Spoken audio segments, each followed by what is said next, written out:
नमस्कार, आप देख रहे हैं हिंद आवाज मीडिया और मैं हूं आपके साथ वैशाली। आइए रुक करते हैं आज की खास खबर पर। पालघर में 3 अक्टूबर को विक्रमगढ़ तालुका के वेढ़े ग्राम पंचायत क्षेत्र में शासन की घरकुल योजना की लाभार्थी एक आदिवासी महिला के साथ हुए गंभीर अन्याय को लेकर अब आदिवासी समाज आंदोलन की तैयारी में है। पीड़िता जब अपनी भूमि पर घर बना रही थी, तभी कुछ आरोपियों ने उसके पति के सामने ही उस पर हमला कर मारपीट की। इस घटना को 5 महीने बीत चुके हैं, लेकिन मनोर पुलिस थाने ने अब तक कोई ठोस कार्रवाई नहीं की है। आरोपी खुलेआम घूम रहे हैं, जिससे पीड़ित परिवार और ग्रामीणों में गहरा आक्रोश है। पीड़िता महिला लगातार 5 महीनों से पुलिस और प्रशासन के दरवाजे खटखटा रही है। बार बार शिकायत देने के बावजूद सुनवाई न होने से अब समाज संगठित होकर न्याय की मांग कर रहा है। इसी अन्याय के विरोध में एकता संघर्ष संगठन ने घोषणा की है कि आगामी 6 अक्टूबर को हजारों की संख्या में आदिवासी समाजजन पालघर पुलिस अधीक्षक कार्यालय पर ठिय्या आंदोलन करेंगे। इस आंदोलन की औपचारिक घोषणा शनिवार 3 अक्टूबर को नागझरी में एक होटल में शाम 4 बजे आयोजित पत्रकार परिषद में की गई। इस मौके पर संगठन के राष्ट्रीय उपाध्यक्ष शंकर गोविंद हिलम, तालासरी तालुकाध्यक्ष अनिल हाडल, जिला अध्यक्ष पालघर साईनाथ आंबोरावते, राष्ट्रीय सलाहकार पंढरीनाथ भाग्या गोवारी तथा पीड़ित दंपत्ति धर्मा रतन फेसरडा और नयना धर्मा फेसरडा मौजूद रहे। बड़ी संख्या में ग्रामवासी भी उपस्थित थे। मोर्चा 6 अक्टूबर को ढुंगीपाड़ा से प्रारंभ होकर पालघर पुलिस अधीक्षक कार्यालय तक पहुंचेगा। यह मामला केवल एक महिला के साथ हुए अन्याय का नहीं, बल्कि प्रशासन और पुलिस की निष्क्रियता का भी प्रतीक है। 5 महीनों से न्याय न मिलना गंभीर सवाल खड़े करता है। अब आदिवासी समाज का यह सामूहिक आंदोलन प्रशासन की संवेदनशीलता और जिम्मेदारी की परीक्षा होगा। ऐसा है कि एखादा एक परिवार आहे, एक दलित परिवार आहे, गरीब परिवार आहे, आज अशा प्रकारचं जर अत्याचार होत असतील तर कुठेतरी हे थांबायला पाहिजे। आमचा एकता संघर्ष संघटनेचा उद्देश हाच आहे की आज विविध ठिकाणी, आज फक्त हे पालघर जिल्ह्यातलं पहिलं उदाहरण नाहीये, पालघर जिल्ह्यामध्ये अनेक ठिकाणी अशा घटना घडत आहेत आणि आज जर एकता संघर्ष संघटन यांच्या सोबत उभा राहिला नसता तर आज या अन्यायाला हे दोघंही पती पत्नी वाचा फोडू शकले नसते आणि त्यांना न्याय मिळाला नसता। आज त्यांना न्याय मिळवून देण्यासाठी काहीही झालं तरी देखील एकता संघर्ष संघटनचा पूर्ण महाराष्ट्र देशभरातून सर्वांचा आमचा एकता संघर्ष संघटनचा पाठिंबा आहे। तुर्तास हे पालघर जिल्ह्यापुरताच आंदोलन आम्ही या ठिकाणी आयोजित केलेलं आहे। हे ठिय्या आंदोलन आहे। जोपर्यंत या गरीब आणि महिलेवर, नैना या ताईवर जो अत्याचार पोलीस निरीक्षक आहेत त्यांनी काय केलेलं आहे, कायद्यात कसूर केलेला आहे। जर आपण पाहिलं तर अट्रॉसिटी ऍक्टच्या पोट कलम 490 एखाद्या लोकसेवकाने जर अनुसूचित जमातीच्या महिलेचा सन्मान राखला नाही आणि कर्तव्यात कसूर केली तर त्यांच्यावर अट्रॉसिटी गुन्हा दाखल करून त्यांना सदर निलंबित करण्यात यावं। ह्याप्रमाणे आमची ही कठोर त्यांच्यावर मागणी आहे की त्यांना निलंबित करून तुर्तास त्यांना या जिल्ह्याबाहेर त्यांची बदली करण्यात यावी। निलंबनाची कारवाई तर चालू राहणारच आहे, ते तर होणारच आहे, परंतु लगेच तातडीने या कंट्रोलरला जमा न करता आमची वरिष्ठांना हीच मागणी आहे। या आपल्या प्रेस कॉन्फरन्सच्या माध्यमातून आमची ही मागणी आहे की त्यांना जिल्ह्याबाहेर त्यांची बदली करण्यात यावी, कारण पूर्ण जिल्हाभरामध्ये आमची एकता संघर्ष संघटनेची आणि अशी आमची मागणी अशी आहे की एकता संघर्ष संघटनेच्या द्वारे आमची मागणी अशी आहे की तुर्तास त्यांना कंट्रोलरला जमा न करता, भरपूर वेळा जेव्हा अशा मागण्या आणि सवाल उठवले जातात तेव्हा आम्ही पाहतो की त्याला कंट्रोलरला जमा करतात, परंतु कंट्रोलरला जमा केल्यानंतर ते जिल्ह्यामध्ये त्यांना कुठेतरी बदली करून पाठवते। परंतु आमची तुर्तास लगेच मागणी आहे की ज्या दिवशी आम्ही आंदोलन घेतो त्या दिवशी लगेच त्यांना जिल्ह्याबाहेर त्यांची बदली करण्यात यावी। जिल्हाभरामध्ये आमची सर्वत्र लोक आहेत, आज आदिवासी बहुल विभागामध्ये हा जिल्हा आहे आणि असे धर्मा फेसरडा आणि नैना ताईंसारखी अनेक अशी गरीब आदिवासी लोक राहतात ज्यांना कायद्याचा अभ्यास नसल्यामुळे या कायद्याचा दुरुपयोग करून हे असले लोकसेवक यांच्यावर अत्याचार करतात. तर असल्या लोकसेवक आम्हाला आमच्या जिल्ह्यामध्ये नको आहे, ही आमच्या एकता संघर्ष संघटनेची मागणी आहे. त्यांना व 112च्या जे पण पोलीस अधिकारी आहेत त्यांच्यावर देखील निलंबनाची कारवाई करण्यात यावी, ही आमची ठोस मागणी आहे. बाकी आपला काय प्रमुख एकता संघर्ष संघटन पालघर जिल्हा अध्यक्ष, आज आम्ही या ठिकाणी प्रेस कॉन्फरन्सच्या माध्यमातून आज पूर्ण पालघर जिल्हा, महाराष्ट्र, त्याचप्रमाणे देशाला या ठिकाणी सांगू इच्छितो. या ठिकाणी बसलेला जसे की धर्मा फेसरडा आणि त्यांची मिसेस या ठिकाणी आहे नैना धर्मा फेसरडा. त्याचप्रमाणे आमच्या एकता संघर्ष संघटनेचे राष्ट्रीय उपाध्यक्ष शंकर कोईन हिलीम, तालुका अध्यक्ष या ठिकाणी हाडक साहेब आहेत, त्याचप्रकारे संघटनेचे सल्लागार पंढरीनाथ गोवारी साहेब. आज या ठिकाणी एकता संघर्ष संघटन या पालघर जिल्ह्यातून उदयास आलेला आहे. या ठिकाणी याचा मकसद काय आहे, तर आज आम्ही पाहतो की या जिल्ह्यामध्ये अनेक असे आदिवासी लोकांवर अत्याचार होत आहेत. जे पण अनेक लोक आज या ठिकाणी दलित लोक आहेत, या ठिकाणी गरीब लोक आहेत, त्यांच्यावर विविध प्रकारचे अत्याचार होत आहेत. आणि त्यापैकी सांगायला गेलं तर या ठिकाणी नैना धर्मा फेसरडा ही जी एक आदिवासी महिला आहे, हिच्यावर गेल्या 5 महिन्यापासून या वेळे गावामध्ये गावातील काही लोकांकडून, समाजकंटकांकडून तिच्यावर प्रचंड असा अत्याचार झालेला आहे. आणि तिला या ठिकाणी अमानुषपणे मारहाण झाली, तरी देखील मनोर पोलीस स्टेशनने कुठल्याही प्रकारची दाद घेतली नाही, दखल न घेता उलट त्यांच्यावर गुन्हे दाखल करण्याची धमकी दिलेली आहे. या अनुषंगाने आज आम्ही एकता संघर्ष संघटनेच्या द्वारे आणि त्यांनी वैयक्तिक NCR त्याच प्रकारे अनेक अर्ज करून आम्ही संदर्भ सहित वरिष्ठ अधिकाऱ्यांना दिलेले आहेत की या त्यांच्या मारेकऱ्यांवर गुन्हे दाखल करावे आणि ज्याप्रमाणे तिच्यावर जो अत्याचार झालाय तिला न्याय मिळावा. म्हणून येत्या 6 ऑक्टोबरला आम्ही पालघर जिल्हा पोलीस अधीक्षक त्याच प्रकारे पालघर जिल्हा अधिकारी कार्यालयावर येत्या 6 ऑक्टोबरला धडक मोर्चाचं आयोजन केलेलं आहे. आणि या मोर्चासाठी लगभग हजारो आदिवासी विश्वासू लोक रस्त्यावर उतरून या परिवाराला न्याय मिळावा आणि त्यांच्या मारेकऱ्यांना त्वरित अटक व्हावी आणि त्यांच्यावर कायदेशीर गुन्हा दाखल व्हावा, ही आमची सर्वत्र पहिली मागणी आहे. अध्यक्ष साहेब, तुम्ही ते मोर्चा काढणार आहेत, ते कोणाच्या विरोधात मोर्चा आहे?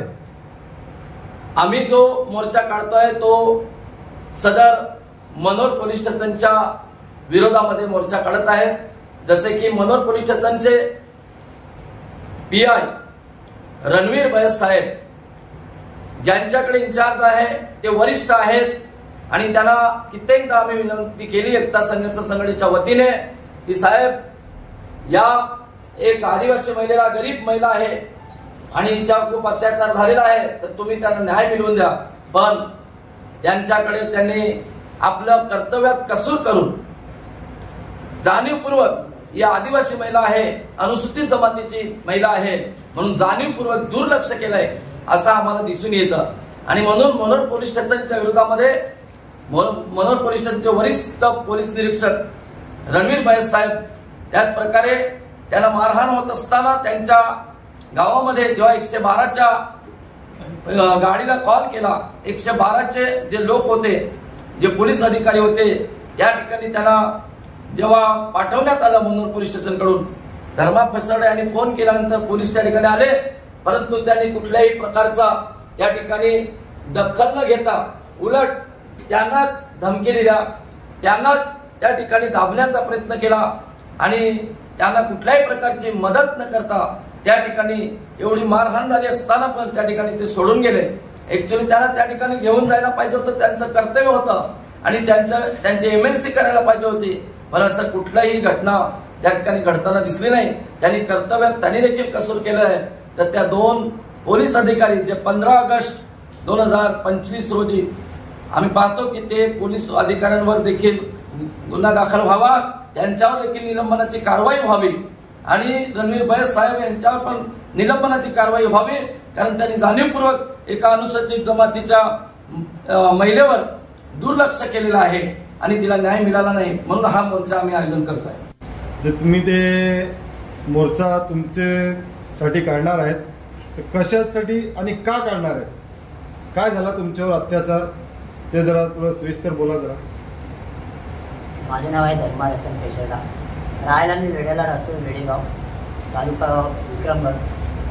अशा या ठिकाणी मी राहत असताना आम्हाला जे सरकारमधून जे घरकुल आलेले आहे आणि ते घरकुला संदर्भात आहे की आम्हाला जे थोडेसे लोक पाड्यामध्ये आहेत त्या लोकांनी विरोध केला आणि विरोध केल्यानंतर आम्हाला ते घर काही बांधून दिलं नाही. तर आजपर्यंत आमचे घर आजपर्यंत झालेले नाही पूर्ण. आज आम्ही इकडे तिकडे फिरतोय. आम्ही बरेचशे लोकांकडे मदत मागली पण कोणीच मदत करत नाही आणि पोलीस स्टेशनला जाऊन वारंवार एनशा देऊन तक्रारी अर्ज करून तरी पण त्या लोकांनी आमच्यावर काहीच दाखल आमची घेतलीच नाही. किती महिन्यापासून तुम्ही करतात तक्रारी? जानेवारीपासून आम्ही तक्रारी करतो, जानेवारी महिन्यापासून. आज लगभग 9 महिने झालेले आहेत त्या गोष्टीला, तरी पण आजपर्यंत आमच्या काहीच गुन्हा दाखल घेतली नाही. आज आम्ही इकडे तिकडे आमच्या नातेवाईकांकडे फिरतो, आम्हाला घर सुद्धा नाही आहे. मग तुम्ही जानेवारीला जर ते हे तुम्ही दाखल केलेली आहे MNC, तुम्ही त्याच्यावर तुम्हाला काय कारवाई केलेली नाही त्या लोकांवर, तर तुम्ही कुठे कुठे गेले? तुम्ही कोणाकडे अजून गेले नाही का? कोणाकडे फिर्याद टाकली नाही का? वरिष्ठ लोकांकडे नाही गेले का तुम्ही? आम्ही बऱ्याच ठिकाणी गेलो. SP साहेबांना पण अर्ज केला, कलेक्टर साहेबांकडे पण गेलो होतो, तिकडे पण अर्ज केला, तरी पण काहीच झालं नाही. आजपर्यंत काहीच नाही. नंतर काय झालं, पावसामुळे आमचे राहायचे वांदे झाले. राहायचे कुठे तो विचार आला, तर आमच्या नातेवाईकाकडे आम्ही कुठे फिरत होतो. याच्याकडे 2 दिवस, त्याच्याकडे 5 दिवस, त्याच्याकडे 10 दिवस, असे करून ज्याच्याकडे काम राहायचे तिथे जास्त राहायचो आणि त्यांचं काम संपलं की थोडं त्यांच्या पण दोघांमध्ये गडबडी व्हायच्या, तर आम्हाला ते दिसून यायचे आणि तिथून आम्ही कुठेतरी आमचा विस्तारा उचलून दुसऱ्याकडे जायचो. असं करून करून नंतर आम्ही काय केलं की आमची राहायची सोय हवी म्हणून आम्ही पुन्हा कलेक्टर साहेबांकडे गेलो आणि अर्ज केला की आम्हाला राहायची सोय पाहिजे, पावसामध्ये आम्ही कुठेतरी आम्हाला राहायची सोय पाहिजे म्हणून आम्ही त्यांच्याकडे अर्ज केला. तरी पण आमची दाद घेतलीच नाही, तिकडे पण राहायची सोय काही केली नाही. तुमच्यावर त्यांनी अत्याचार केलेला आहे, त्यांची थोडी माहिती द्या. कोण कोण होते समोरचे जे तुमच्यावर अत्याचार करत होते? हे अत्याचार करणारे ते दिनेश धुमाळा, गणेश धुमाळा, लाल्या राबडे, मोतीराम डोले, कृष्णा राबडे, असे 14 लोक आहेत. राहणार कुठले आहेत? राहणार वेडे, हिंडापाडा. तुम्हाला शासनाकडून पण तुम्हाला जागेची व्यवस्था करून दिली होती ना? शासनाकडून आम्हाला जागेची वारंवार आम्ही अर्ज करून पंचायत ऑफिसला विक्रमगडला गेलो, तेव्हा व्हिडिओ साहेबांनी आम्हाला या 15 ऑगस्टच्या दिवशीच आम्ही विराडा सकट पंचायत ऑफिसला गेलो, कारण आम्हाला वारंवार अर्ज केला तरी पण कोणी आम्हाला जागा देत नव्हता. म्हणून आम्ही एक दिवस काय केलं की विराट मोर्चा असा घेऊन जावा की थोडेसे लोक घेऊन जावा आणि पंचायत ऑफिसकडे व्हिडिओ साहेबांकडे आम्ही बसावं की आम्हाला जागा पाहिजे. सर आमच्या विराडा सकट सर्व घेऊन त्यांच्या ऑफिसमध्ये जाऊन बसलो, तेव्हा व्हिडिओ साहेबांनी आणि ग्रामसेवक त्यांनी आम्हाला सांगितलं की जागा आहे तुमच्याकडे, तुमच्या गावामध्ये जुनी इमारत आहे ऑफिस. असं 3 वर्षाच्या अगोदरपासून ते बंद होतं, कारण नवीन झाल्यामुळे. कुठली इमारत आहे ती? ऑफिस आहे ग्रामपंचायत. हा, तिथे आम्हाला जागा झाली. सर्व त्यांनी अर्ज पण दिले, अर्ज पण आहेत माझ्याकडे, सर्व लिहून दिले की तुम्हाला व्यवस्था झालेली आहे. म्हणून ग्रामसेवक आणि व्हिडिओ साहेबांचे जे त्यांच्या अंडरखाल जे कर्मचारी आहे ते आणि गावचे शिपाई असे आम्हाला तिथे सोडले. तर तिथे आम्ही राहण्यासाठी गेलो. माझ्याबरोबर माझे नातेवाईक पण होते, ते पण मला सोडायला आले, कारण व्हिडिओ साहेबांनी सांगितले की तिथे 3 वर्षापासून हे इमारत जुनी आहे, तर त्याच्यामध्ये साफसफाई करावी लागेल. तर ही लोक तुझी आहेत ती घेऊन जा आणि साफसफाई करून तिथे राहा. तर आम्ही त्यांना पण घेऊन गेलो तेव्हा तिथे ग्रामसेवक आणि व्हिडिओ साहेबांचे जे कर्मचारी ते आहेत आणि शिपाई आहेत ते लोक आम्हाला सोडून आम्ही त्यांच्याबरोबर फोटो सुद्धा घेतला आणि ते सोडून गेल्यानंतर 5 मिनिटात ते लोक आले जे आमचे विरोधित आहेत ते येऊन आम्हाला त्या ऑफिसमध्ये माझ्या बायकोला माझ्या समोर जबरदस्त मारहाण केली आणि मला पण त्याच्याबरोबर मारहाण केली आणि तिथे असताना एवढी मारहाण केली तेव्हा आम्ही पोलीस म्हणजे 112ला फोन केला तेव्हा ते कमसे कम 1 तासामध्ये आले असतील फटाफट असे 1 तासामध्ये आले असतील तेव्हा त्यांनी पण आमच्याकडे काही दाद घेतली नाही ते लोक आम्हाला पोलीस आले तरी पण ते आम्हाला सोडत नव्हते ते माझ्या बरोबर नातेवाईक होते त्यांना पण सोडत नव्हते त्यांना पण थांबून ठेवलेले ते सांगत होते की ह्यांना दोघांना घेऊन जा आणि ह्या लोकांना इथेच राहू दे आणि त्या लोकांना दमदाटी देऊन त्यांचं पण नाव सुद्धा घेतलं त्या लोकांनी त्यांच्यावर पण केसी टाकायला तयार झाले होते असे दम देत होते. कौन सा पुलिस स्टेशन गए थे? पोलीस स्टेशन मनोरला गेलो होतो. मनोर में कार्रवाई नहीं हुई? मनोरला काहीच कारवाई नाही झाली. नंतर आम्ही आलो मनोरमध्ये जेव्हा माझ्या बायकोला उभा राहायला पण जमत नव्हतं तेव्हा तिकडे आलो तेव्हा सांगितले आम्हाला डॉक्टरची गरज आहे. या माझ्या बायकोला उभा पण शेवटा बायको बोलली का साहेब मला उभा राहायला जमत नाही मला बोलायला जमत नाही मला आता डॉक्टरकडे जायचं आहे नंतर येऊन आम्ही जबाब देऊ. तेव्हा डॉक्टर साहेबांनी सांगितले की चालेल ते साहेबांनी लिहून दिले आम्हाला की जा तुम्ही आता दवाखान्यामध्ये जा. तेव्हा आम्ही मनोर सरकारी दवाखान्यामध्ये गेलो तेव्हा तिथे काय सोनोग्राफ एक्सरे तिथे काय काढण्याची सोय नव्हती म्हणून ते डॉक्टरने आम्हाला इंजेक्शन वगैरे सलाईन वगैरे लावली. नंतर त्याच डॉक्टरने आम्हाला ॲम्ब्युलेशन करून दिले गाडी आणि तिथूनशी आम्हाला वेदान हॉस्पिटलमध्ये पाठवले. तिकडे 6 दिवस आम्ही ॲडमिट असताना तिथे सुद्धा आमचा जवाब घ्या पोलीस स्टेशनवरून एक भी कर्मचारी आला नाही. आपके सहयोग के लिए आपके साथ में कौन कौन आहे? जोडीला तुझं कोण कोण होतं सहयोगी? तुमच्या सोबत कोण कोण होते? तुम्ही कोणाकडे गेले नंतर दाद मागायला? पोलीस स्टेशनला मनोरलाच गेलो होतो. पोलीस स्टेशनला तुम्ही गेले तुमची दाद घेतली नाही तुम्ही असं बोलता बरोबर आहे?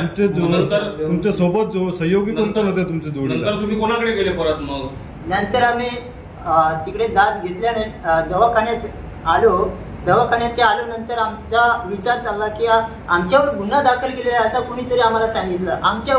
आम्हालाच मारले आणि आमच्यावरच गुन्हा दाखल झाला म्हणजे असं आम्हाला वाटले तर आम्ही एकदम घाबरून गेलो होतो. नंतर विचार केला की आम्हाला मदत कोण करेल. आपके साथ में घटना घटी और आपके ऊपर ही नोटिस आ गया गुना दाखल करने के लिए? हाँ आम्हालाच मारून आणि आमच्यावरच गुन्हा दाखल केला. आरोपी बनवण्यात आला